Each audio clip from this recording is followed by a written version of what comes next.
कहते हैं, मोहब्बत की इस मिट्टी को हिंदुस्तान कहते हैं, हिंदुस्तान कहते हैं। जो ये दीवार का सुराग है साहब, जो ये दीवार का सुराग है, चाइना, अमेरिका, पाकिस्तान साजिशों का हिस्सा है, मगर हम इसे अपने घर का रोशनदान कहते हैं, रोशनदान कहते हैं। कि हम पीछे कैसे रह जाएं जब बात है हमारे वतन के स्वाभिमान की।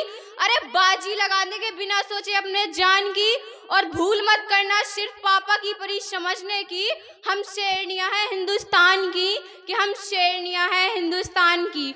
सम्मानीय निर्णायक मंडलों के सदस्यों, सभा में उपस्थित सभी गणमान्य व्यक्ति, माताओं बहनों, भाइयों बहनों, मैं नैन्सी राजपूत क्लास 10 से देश के नवराष्ट्र निर्माण के उपलक्ष्य में अपने विचारों को आप सभी के साथ साझा करना चाहती हूँ। आज़ादी, आज़ादी का असली मतलब वही समझ सकता है जिसने कभी गुलामी की हो। हम बड़े सौभाग्यशाली हैं जो हमने स्वतंत्र भारत में जन्म लिया। यूँ तो आज़ादी की लौ 1857 में ही जल चुकी थी, जो वर्षाल बनकर 1947 में हमारे भारत को आज़ाद कराई। प्राचीन, मध्यकालीन और वर्तमान भारत के उदाहरणों से मैं स्पष्ट करना चाहूँगी कि जब हम फिरंगियों के फेरे में फंसे थे, तब रंगदे बसंती चोला की एक आवाज पर टोलों के टोले उमड़ाते थे। वंदे मातरम के एक नारे पर खून में आने वाला 5-5 डिग्री का तूफान अंग्रेजी शासकों की जड़ों में तूफान ला देता था। लोग मर जाते थे, लोग फांसी चढ़ जाते थे। इस प्रकार लोग अपनी देशभक्ति साबित कर रहे होते थे, क्योंकि ये उस दौर की देशभक्ति की कसौटी थी। उसके बाद 62, 65, 71 की युद्धों में अपना सुहाग गवा देने वाली औरत कि जब ये हालात हो जाया करते थे कि प्यार भी भरपूर गया, मांग का सिंदूर गया, कि प्यार भी भरपूर गया, मांग का सिंदूर गया।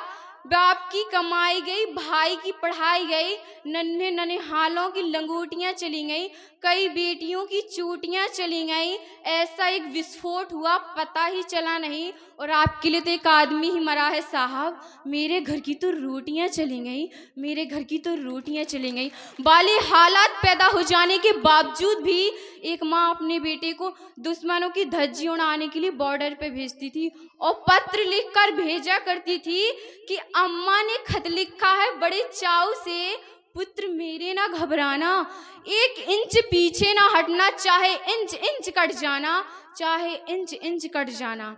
इस प्रकार पूरा परिवार अपनी देशभक्ति साबित कर रहा होता था। तब देश बलिदान मांगता था, तब देश फांसी चढ़ जाने को कहता था, तब देश मर मिट जाने को कहता था। मगर आज देश बलिदान नहीं मांगता, आज देश फांसी चढ़ जाने को नहीं कहता, आज देश मर मिट जाने को नहीं कहता, बल्कि मेरे विचारों में यदि कोई एक व्यक्ति ही अपनी पूरी ईमानदारी, पूरी लगन और पूरी मेहनत के साथ अपना कार्य करता है तो वही सच्चा देशभक्त है और वही उसकी सच्ची देशभक्ति है। मैं नहीं मानती फेसबुक, व्हाट्सएप, इंस्टा की डीपी को 3 रंग में रंग देना ही देशभक्ति है। यदि आप कहेंगे कि साल में 2 बार हाथ में तिरंगा ले लेना ही देशभक्ति है, तो मैं उनसे कहना चाहूंगी कि अगर तू परिंदा है तो ये आसमान तेरा है, अगर तू परिंदा है तो ये आसमान तेरा है, अगर तू दरिंदा है तो ये शमशान तेरा है। भाईचारे से रहना है तो रह ज़मीं पर, नहीं तो ये कब्र भी तेरी है और ये कब्रिस्तान भी तेरा है, ये कब्रिस्तान भी तेरा है। न सरकार मेरी है, न रब मेरा है, और ना ही एक बड़ा सा नाम मेरा है। मैं तो सिर्फ इस बात का गुरूर रखती हूँ कि मैं इस भारत देश की हूँ और ये भारत देश मेरा है, ये भारत देश मेरा है। और मैं सैल्यूट करना चाहूँगी बॉर्डर पर खड़े उस जवान को जो दिन रात पूरी मेहनत से हमारे देश के लिए लड़ता है, हमारे देश की रक्षा करता है। और इस देश की पुलिस, प्रशासन, किसान और उस हर एक व्यक्ति को जो अपनी पूरी ईमानदारी, पूरी लगन और पूरी मेहनत के साथ अपना कार्य करते हैं, जिनके बिना राष्ट्र निर्माण की कल्पना करना भी असंभव है। हमारा राष्ट्र निर्माण तभी संभव होगा जब हम सभी, मैं, आप, हम सब मिलकर पूर्ण प्रयास करेंगे, क्योंकि ये देश की जिम्मेदारी नहीं है हमें आगे ले जाने की, ये हमारी जिम्मेदारी है देश को आगे ले जाने की।